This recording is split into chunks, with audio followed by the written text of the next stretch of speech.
আমার নবী রহমাতাল লিল আলামিন বলেছেন, জামিউত তিরমিজির 3546 নম্বর হাদিসের বর্ণনা, আল বাখিলুল্লাযী মান যুকিরতু ইনদাহু ফালাম ইউসাল্লি আলাইহি।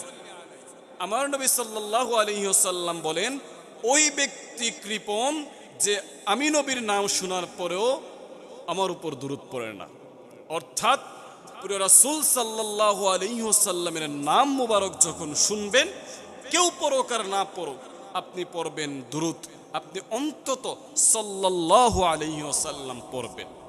এটা সবচেয়ে ছোট দুরূদ।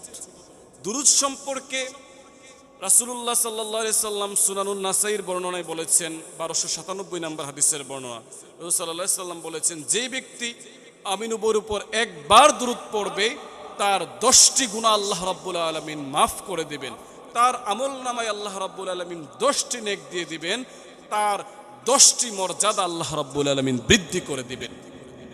শুধু তাই না, রাসূল সাল্লাল্লাহু আলাইহি সাল্লাম বলেছেন, তোমরা জুমার দিন আমি নবীর উপর অধিক পরিমাণে দুরূদ পড়ো। সুনানুন নাসাইর 1374 নম্বর হাদিসের বর্ণনা, ফাআকসিরু আলাইয়া মিনাস সালাতি ফাইন্না সালাতিকুম মা'রুদাতুন আলাই। রাসূল সাল্লাল্লাহু আলাইহি সাল্লাম বললেন, তোমরা জুমার দিন আমার উপর অধিক পরিমাণে দুরূদ পড়বে, সেই দুরূদ আমার কাছে পেশ করা হবে। সাহাবায়ে কেরাম বললেন, ওয়া কাইফা নারিদুস সালাতা ওয়াকাদ আরিমতা বালিত ইয়া রাসূলুল্লাহ ইয়া হাবিবাল্লাহ।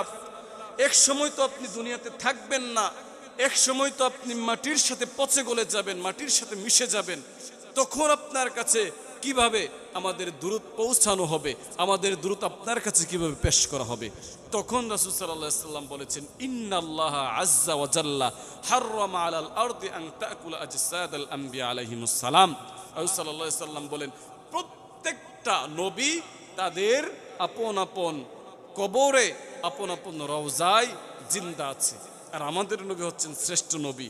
আমাদের নবী সাল্লাল্লাহু আলাইহি ওয়াসাল্লাম, তিনার উপর পৃথিবীর যে কোনো প্রান্ত থেকে পৃথিবীর যে কোনো উম্মত দুরূদ পড়বে, সেই দুরূদ আমার নবীর কাছে পেশ করা হবে। অতএব আমরা দুরূদ পাঠ করার চেষ্টা করব। বিশেষভাবে আমরা জুমার দিনে বেশি বেশি দুরূদ পড়ার চেষ্টা করব।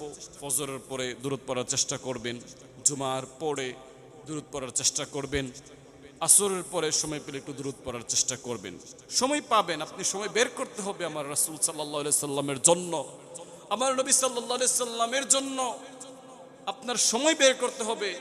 আমার রাসূল মুহাম্মদ সাল্লাল্লাহু আলাইহি ওয়াসাল্লামকে ভালোবাসার অন্যতম একটা মাধ্যম হচ্ছে দুরূদ পাঠ করা। অতএব আমি আপনি জুমার দিনে, অন্যান্য সময়ে দুরূদ পাঠ করব, বিশেষ করে জুমার দিনে আমার হাবিব সাল্লাল্লাহু আলাইহি সাল্লামের ভালোবাসা অন্তর নিয়ে হাবিব সাল্লাল্লাহু আলাইহি সাল্লামের উপর বেশি বেশি দুরূদ পাঠ করব। আল্লাহ তাআলা আমাদের তৌফিক দান।